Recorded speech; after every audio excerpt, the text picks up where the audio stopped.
Thank you for watching. I'm John Razimus. In this episode of Occult Esoteric Antiquarian Book Review, I'm going to review a book on a dark subject called necromancy. Necromancy is a dark occult subject, possibly one of the darkest, especially the modern versions, which people have in their mind synonymous with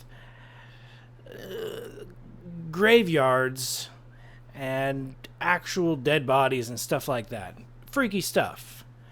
The actual definition of necromancy is communicating with the dead. So some supposed innocent psychic, such as John Edward, technically speaking, he claims to talk to the dead, therefore he is a necromancer in the literal sense. But there's a more obviously dark aspect of it involving graveyards and dead bodies and whatnot.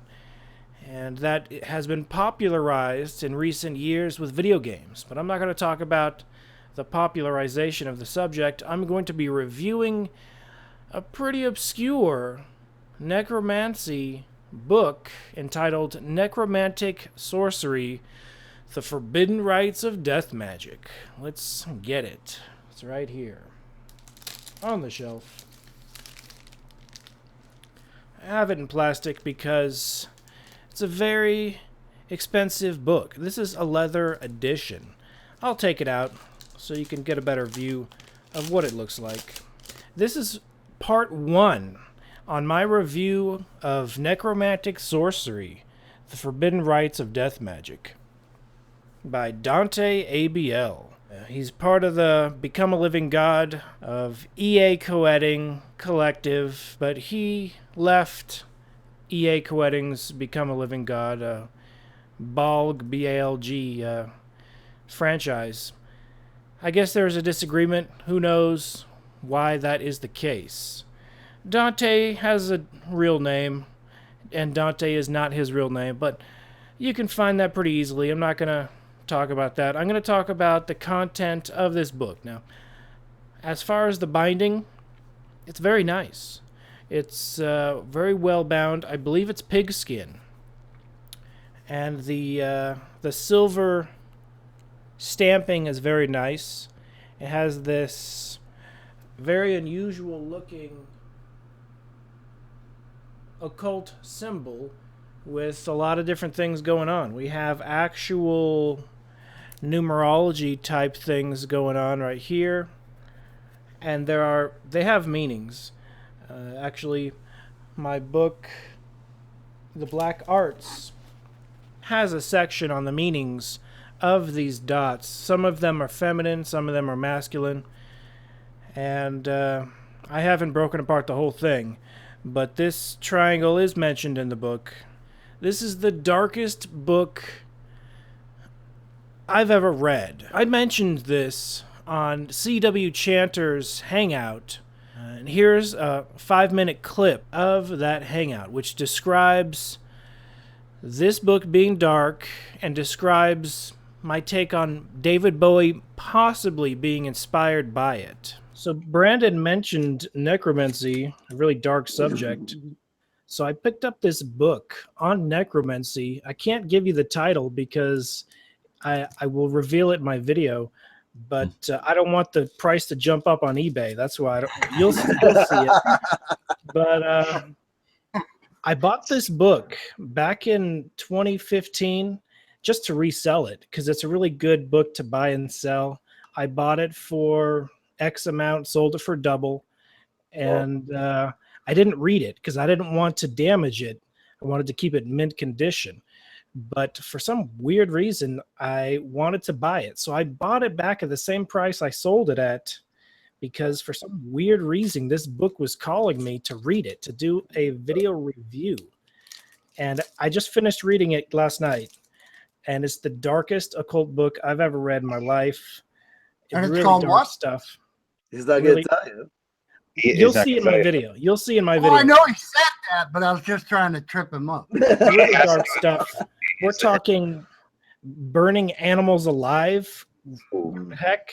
Anyway, so in the book, it mentions Black Star.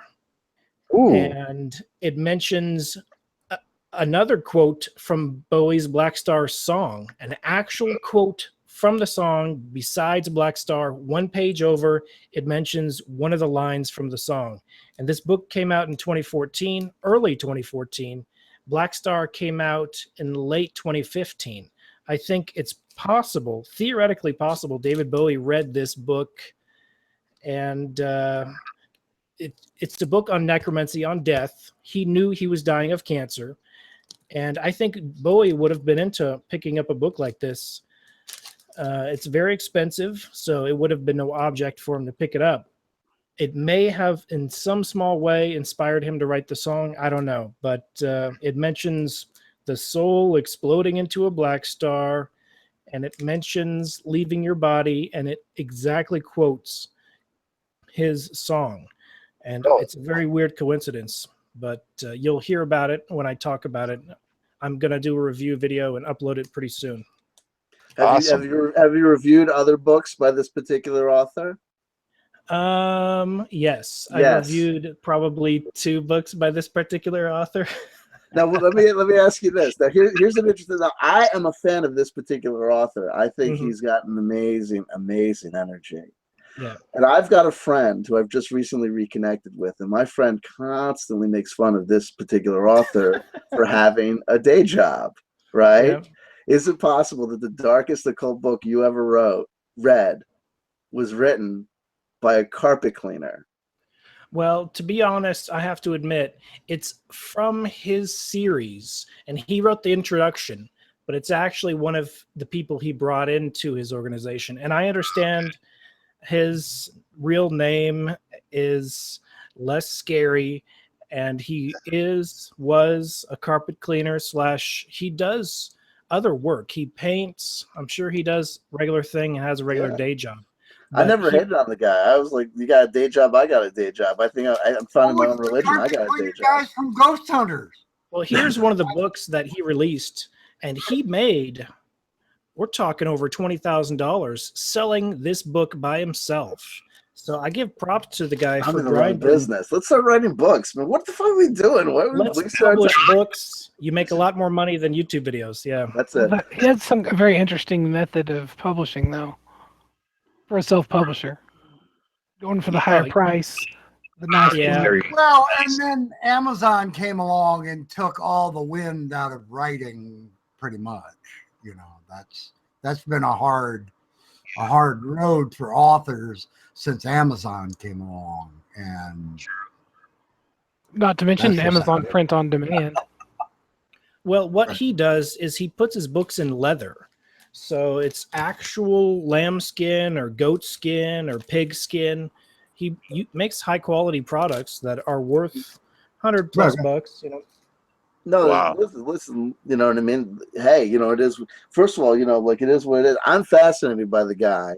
I'm fascinated by, I subscribed to him on YouTube, and it's funny, but, you know, but what's so funny to me is that, like, you know, we're not going to go back, but it's funny because there's darkness all around. You know what I mean? There's darkness all around. So say David Bowie read this at the tail end of his life. We know that David Bowie also read the works of Peter Levanda and what was it, The Spear of Destiny, that book? Did he? No. Maybe not Peter Levanda. There was a guy who wrote a book called The Spear of Destiny that blew Bowie's mind. And the 9 stuff, yeah, he wrote that too. Yep, I forget his name. I forget. But basically, you know, Bowie's. The point is this: is that when Bowie's into the occult, Bowie's into the occult, and the fact of the matter is that, you know, when you're in times and spaces of darkness. So, was David Bowie inspired by this? Let's first get into the basic review.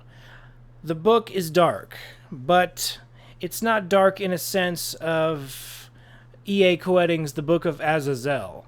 That book had pretty much a darker spirit to it. This book is dark in what it promotes more than the actual words. I'll give you an example of what I'm talking about. In the Book of Azazel, there's a really dark vibe through the whole book. When I was reading it, as I described in my review of the Book of Azazel, and I probably need to do an update to that review because 50% of that review had to be deleted because the microphone didn't work.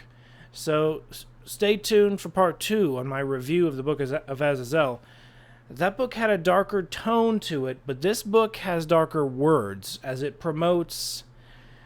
I'm just going to get the shocking things out of the way. It promotes killing chickens, which is actually pretty common in Vodun, Voodoo, Palomayambe, probably Santeria type stuff. But it goes above and beyond just killing and sacrificing chickens to spirits. It goes into the realm of burning chickens alive. There's a theme of black animals, like a black rooster, burning a black rooster alive, burning a black pig alive. Pretty dark stuff. I love animals of all sorts, of all shapes and sizes. I couldn't fathom killing a chicken, let alone sacrificing an animal by burning it alive. So that's dark in my opinion, but that's not the darkest. It gets darker than that. Burning animals alive for these spirits of death, these lords of death, kings of death, demons of death. Very freaky stuff, but the reason it's not darker than other books, like the Book of Azazel, is because Dante Abiel tries too hard to be hardcore. And it's the first impression I got when I first saw a clip of Dante. Now, I'm not saying he isn't a legitimate necromancer or wasn't. And I'm not saying he hasn't or didn't practice these things, but I guarantee you there are some really dark rituals in here that he did not practice. He probably read them from other necromantic books. As far as the darkest of the dark, killing your spiritual mother or father. I don't recommend any of these things. This is simply a book review on an actual book I read, Necromantic Sorcery, The Forbidden Rites of Death Magic by Dante Abiel. Maybe that's why there are so few copies of this book. There are only 100 deluxe leather editions like this, so there are only 99 more out there somewhere in the world. The book actually comes with graveyard dirt and a custom sigil created by Dante Abiel. So he created 100 custom sigils on the spot, and he signed his autograph in a bookmark, and here it is. Very interesting. A book that comes with graveyard dirt. I have to say, I'm an anti-occultist in the aspect that I don't practice any of these rituals. But I do have an insight as to whether I believe they are legitimate or simply made up. I would say Dante's collected actual rituals he's read about in other books. And so, from that perspective, it does have a collection of some of the darker ritualistic aspects. And then it has actually some pretty interesting aspects concerning creating ritual relics. A ritual relic, according to the book, is an object that is infused by the spirits of death, the demons of death, the gods and lords of death, infused with their power and becomes a powerful ritualistic item that you can use in future magical workings. For example, one way, and I'm not going to give any details because I'm an anti-occultist, but at the same time, I'll give enough details to let you know the gist of it. For example, you get a skull, you carve something on its forehead, and you can trap and enslave the actual owner of that skull's spirit in the skull. That's where I disagree with the spiritual philosophy concerning the ritual. I don't think it's possible to enslave and trap a dead person's ghost, spirit, in their skull. I guarantee you, if you were dead, let's say some guy digs up your skull, and as freaky as that is mentioned in the book. Dante talks about digging up a skull, and he does mention it is illegal. So I'm going to reiterate that. It's illegal. In no way, shape, or form is this video saying yes to this. Matter of fact, I'm saying no. after reading this book, I'm like, I'm good. I'm not going to practice any of that. That's freaky stuff. I'm not going to go to a graveyard and break the law and become a grave robber. That's freaky. But Dante talks about it possibly in a theoretical context. But the details he knows about, either he's quoting from another book or paraphrasing, or he actually has met someone and had a conversation with them, perhaps because he does mention a necromancer who was a necromancer for many years, and perhaps he got some of these stories from him, or perhaps he dug up a skull himself. All I can say is he talks about digging 6 feet deep, getting to the concrete and having to break the concrete, having to break like the mesh cage that in the concrete that covers the coffin. And only someone that's done that would even know that they pour concrete over the coffin to prevent grave robbers or to prevent any catastrophe like the body popping up during an earthquake or something. But either Dante did this or he's simply theoretically talking about this. He dug up a skull. He performed a ritual which actually involves wrapping the skull after perhaps carving something on its forehead, wrapping the skull in different colored cloths.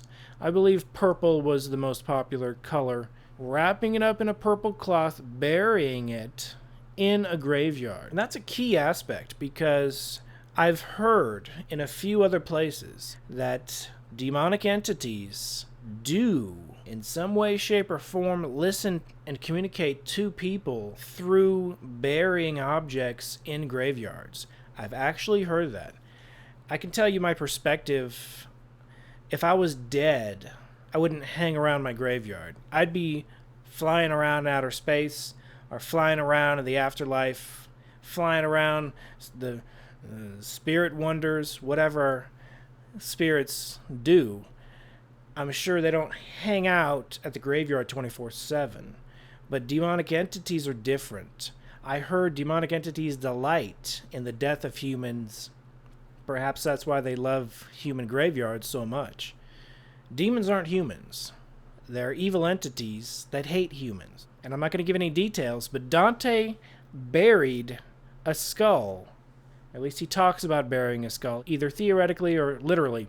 And he waits for a new moon after burying it in a purple cloth. And perhaps other color cloths as well. Perhaps chanting a ritual. There are enough details where you can reproduce it if you want to try it, but a lot of these activities are illegal and I wouldn't recommend it. Even digging a hole in a graveyard is probably illegal. But he digs it up after the new moon, or he waits for a full moon or something like that. There are details in there. And supposedly the skull isn't a regular skull anymore after that. It becomes a ritual relic. And you can't see it with your normal eyes, but apparently with your wizard eyes, you can see it glowing, perhaps an indigo color or a turquoise color or a greenish blue color, or maybe a purplish, whatever the case may be. Dante claims after it becomes infused and becomes a ritual relic and the demonic entities infuse their power into it, then he can use it in future rituals.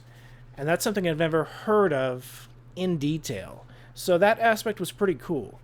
And it might explain why occultists, people that practice this stuff, are obsessed with skulls. Many occultists, as far back as it goes, you'll see a skull sitting on their table, on their desk, on their bookshelf. Perhaps they use them in rituals other than decoration. It reminds me of the David Bowie video, where David Bowie has what appears to be a ritual relic skull covered in gems. And there are a lot of theories about that, but I remember the skull glowed with an interesting hue in the video, and I had a flashback of that as I was reading this book, and it's like, that's interesting. That's not a big enough connection because the director of that Black Star video was not David Bowie. David Bowie put some insight, and he did give the director some ideas, but I think the director went with his own direction. But the director is a huge Aleister Crowley fan, a huge occultist fan, and knew about how many members of a witch coven has, for example.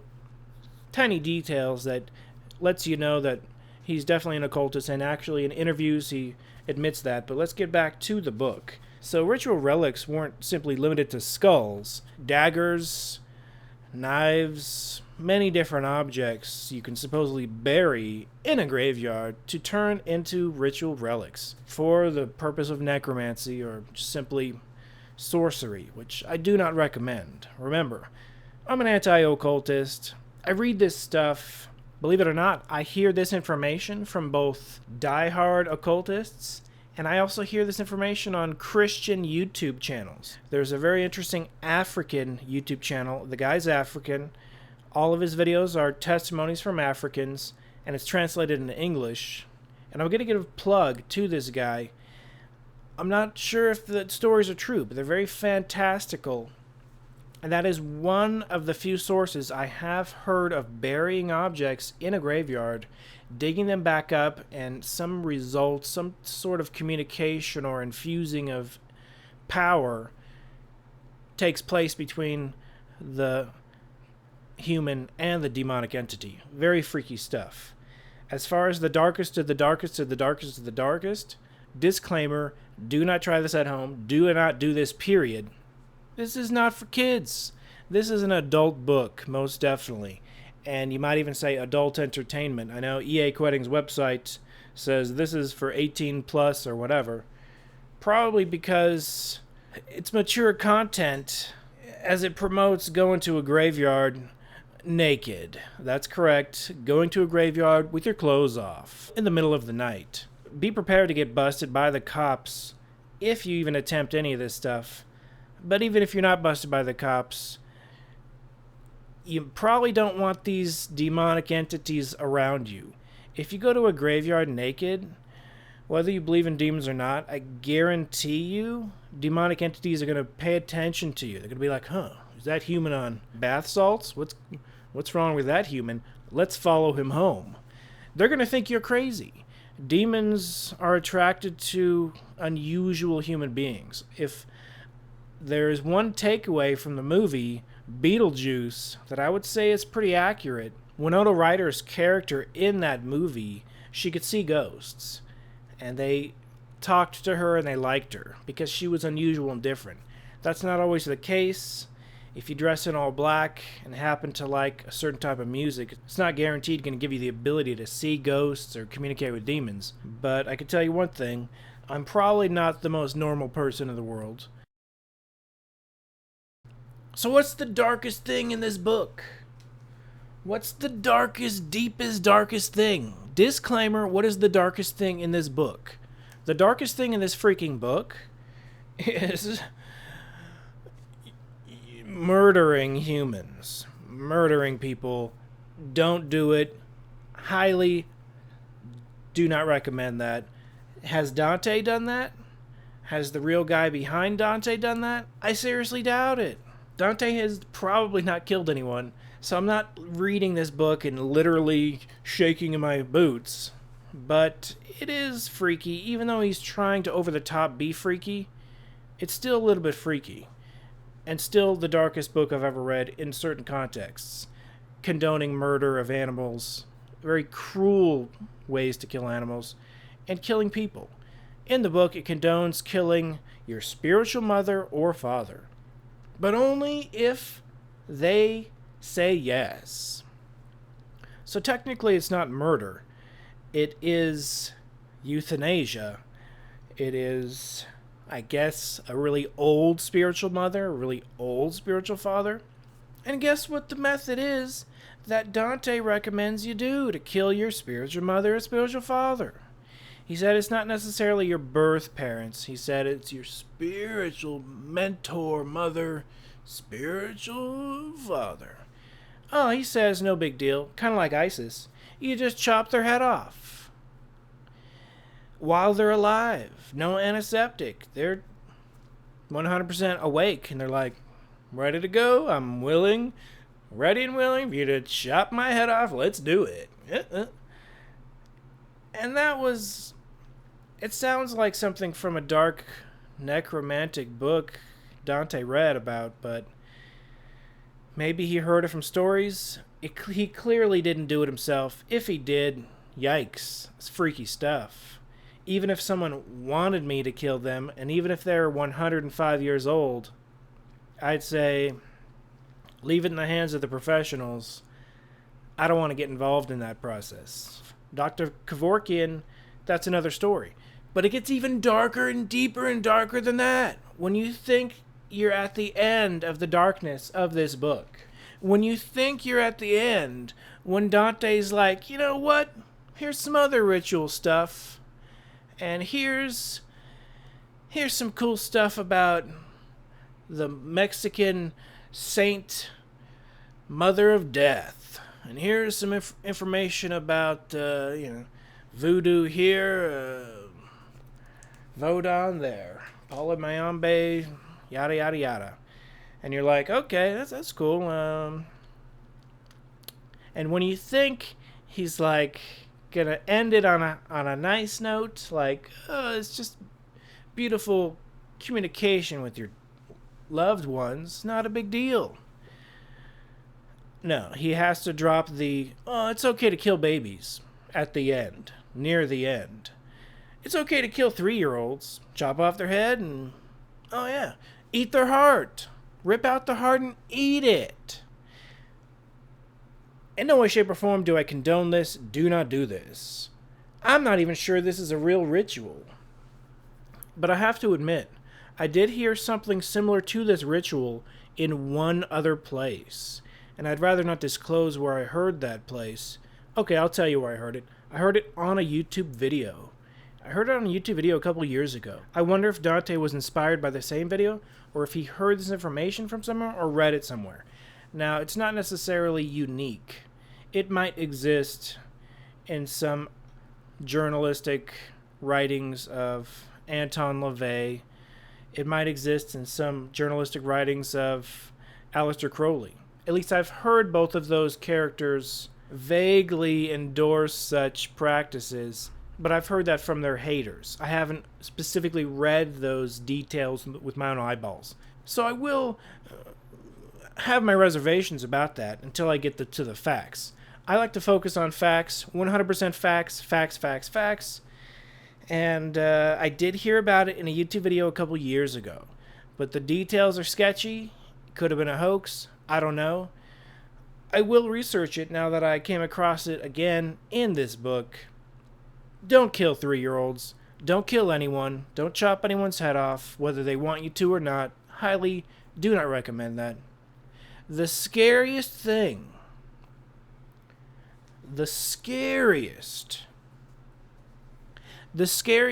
about this book, I'm not joking, the scariest thing has got to be the typos. There are at least 100 plus typos in this book. Reading it feels like reading a draft. It feels like reading a first or second draft with a plethora, a cornucopia of so many different types of typos. I didn't know such amount of typos could exist, because even if my most roughest of rough drafts, do I have a million times less typos in that book. E.A. Quetting wrote the introduction, or the foreword, and he obviously read through it. So I'm curious as to the process. I think E.A. read it. Maybe he caught some of the typos.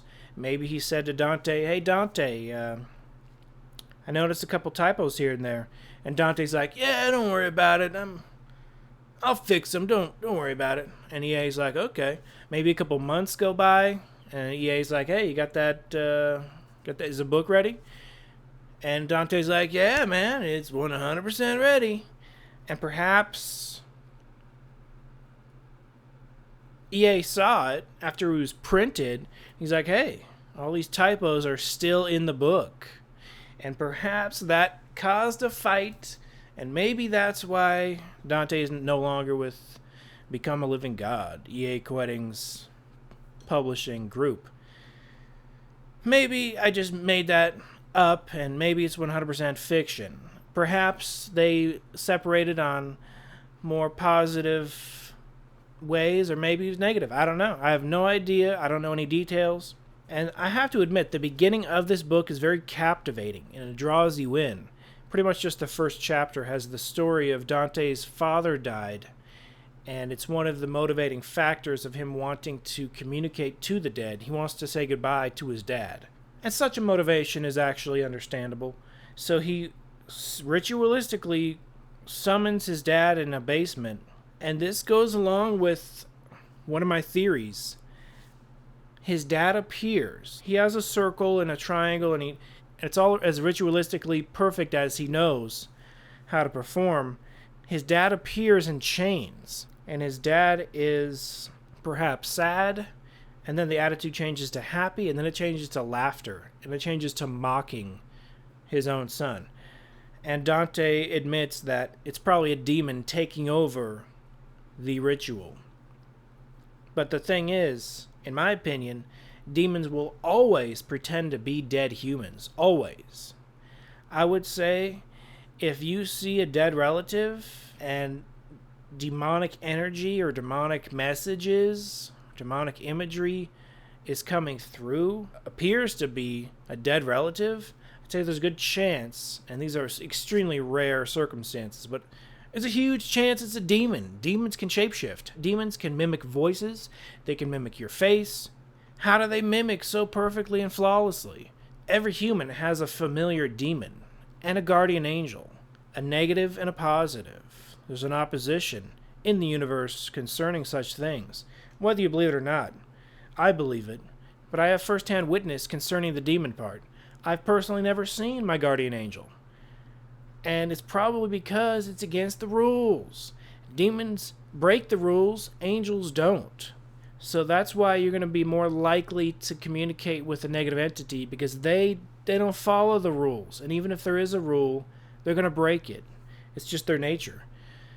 So even Dante admits this entity that looks sort of like his dad, and he even said it looks a little bit off. Something's off about it. What's off about it? What's off about it is the demon probably looked at a photograph of his dad and tried its best to appear and shapeshift into his dad. But looking at a photograph, you're not going to get the full 3D picture of what someone actually looks like. But if a demon can master the shape-shifting 3D aspect of a person, there's a good chance it was their familiar in life, which is why in death they are able to not only mimic the voice and look, but they can know tiny secret details that only they knew. Because if they followed that human around during that human's entire life, I guarantee you they're going to pick up many secrets that that human never revealed to anyone. And they use that as a trap to trick people into thinking they are that dead human, when I guarantee you there's a huge chance most of the time it's not a dead relative, but it's a demon. But sometimes, I think rarely, to say goodbye, or to send a goodbye message, or a specific farewell, specific get this, specific do that, I think such instances do happen.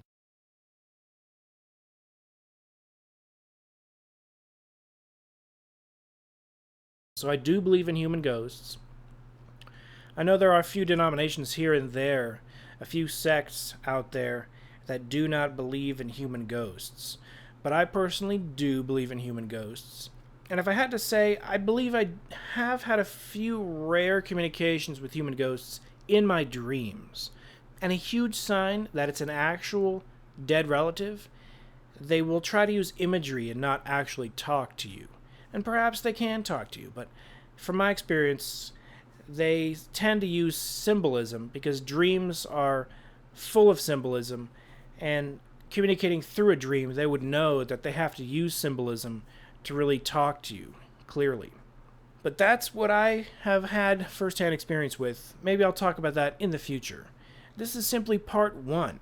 What about the David Bowie aspect? Did David Bowie read this book? You know, it's the type of book David Bowie would pick up, as you heard me mention in that brief clip of W.C. Chanter's Roundtable. Check out W.C. Chanter's channel As you heard in that clip, I believe David Bowie might have read this book. It's possible. This book is expensive. I believe the opening price was $99 for the cheapest version, perhaps $150 for this version, something like that. But the price immediately skyrocketed because there's only 300 velvet copies and there's only 100 leather copies. They're making only 400 copies of this book in existence. On top of that, there are no free PDFs of this book on the entire internet. EA gave away a free first chapter to this book, which mentions Dante summoning his dad in the basement and him thinking it's a demon and it laughing at him and disappearing, and Dante considering the ritual a failure. And it took him a couple days to recover from that ritual. I guess he was traumatic. But you can read that free chapter somewhere out there. It is on the internet somewhere to be found. It was a free, enticing chapter to read to get you to buy it, but you won't be able to easily find it. Yes, the most cliche auction website that rhymes with the word cliche will have this book occasionally, but it's still pretty rare. It took me a while to rebuy this. I bought this in 2015. I sold it for double. I had to buy it back for the price that I sold it at because the price goes up and down, and unlucky for me, it just kept going up and it didn't go down. So are occult books a good investment? They can be. You can definitely double your money quickly sometimes. Sometimes you have to hold it for 2-3 years before you could even make a little bit of profit. I personally like to collect books that I like, or I know that I will like, or I know that I might like, and I research to see how rare they are. So just in case I don't like it, I can sell it. But I do like to read them, and if I'm going to keep this copy, I'm going to keep this book, because there's only 100 leather editions. I have one, and I am starting a collection of occult books. These are the best of my books so far, but I do have stacks of others. I need to get a new bookshelf is what I need to do. So this is episode 1 of the reinvented Occult Esoteric Antiquarian book review show. And if you enjoyed this, if you want to see more, subscribe and like and click the bell, get notified of future episodes. This is part 1 of this book review. In part 2, I'm going to be talking about the David Bowie aspect. I didn't have time to get to it right now, but part 2 will be 100% dedicated to my theory that possibly, I believe that maybe it's just a slim chance, because when I first read it, I was like, whoa, what the heck? I was blown away. I tweeted about it. It is possibly a coincidence that some words resemble David Bowie lyrics, even though it's 2 pages back to back of 2 different lyrics. Now, I understand Black Star is the astrological occult word for Saturn, and Saturn is the color black in ancient astrology, and the color black with ancient astrology entices necromancy, because necromancy is all about black and death and darkness. But I didn't immediately jump on the bandwagon that David Bowie was singing about Saturn or about astrology. But it's pretty clear he probably was, because he was thinking about death, and Black Star is the astrological color of death, black. It summons the forces of death. In this book, Dante does try, and he does perhaps succeed from a perspective in creating his own form of necromancy. He calls it Saturnian necromancy. So he mixes Saturn magical practices with necromancy. And the connections are actually pretty interesting. And he did all this before David Bowie's Black Star. And no doubt it has been done before, but not so blatantly as this. This book came out in early 2014, and it was probably written in 2013. And David Bowie wrote Black Star probably late 2014, early 2015. And Black Star came out in late 2015. So David Bowie could have easily purchased this book, it would have been the type of book he would have seen resold at an expensive occult bookstore in New York. There are more connections than that. You will hear about them in the David Bowie episode. Until next time, I thank you for watching. This has been John Razimus with the Occult Esoteric Antiquarian Book Review. Be seeing you.